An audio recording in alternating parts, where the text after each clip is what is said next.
Hello again, my friends. Glad to see you back here. Certainly, as always, I do appreciate your time and attention.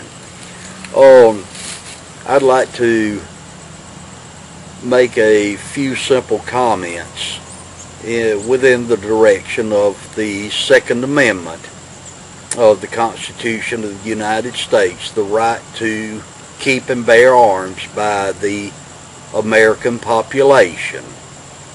My friends, there has been so much horrific and deep discussion and court controversy considering this particular amendment of the Constitution over the years. But you know, I tend to gravitate toward the historical implications which have been provided over a period of time that shows the value of private gun ownership by the law-abiding private American citizen.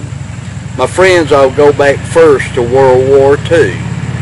As a youngster, I observed a documentary pertaining to the invasion or the bombing of Pearl Harbor by the Japanese, which led into the United States participation in World War II.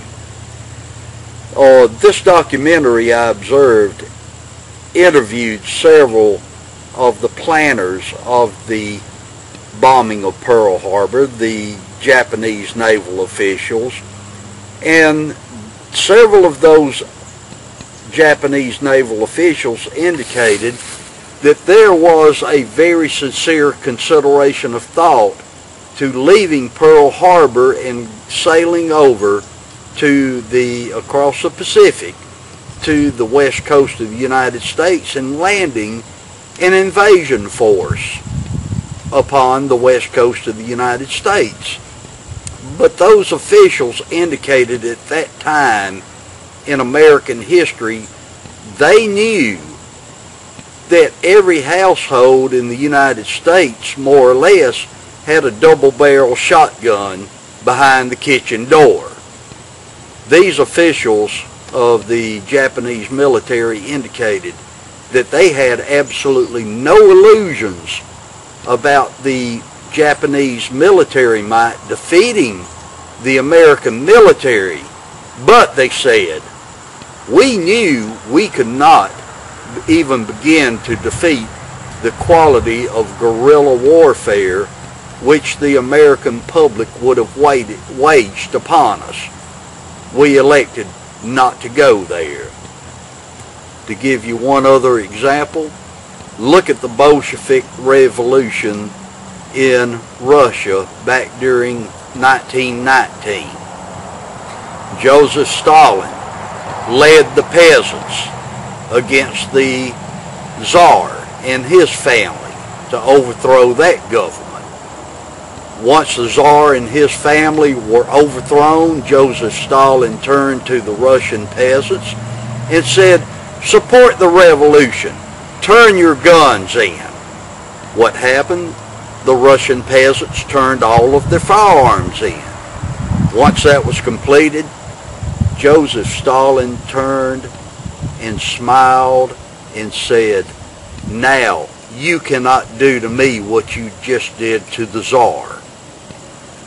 So it goes to show you, folks, you know, I would be the first to abhor the idea of violence.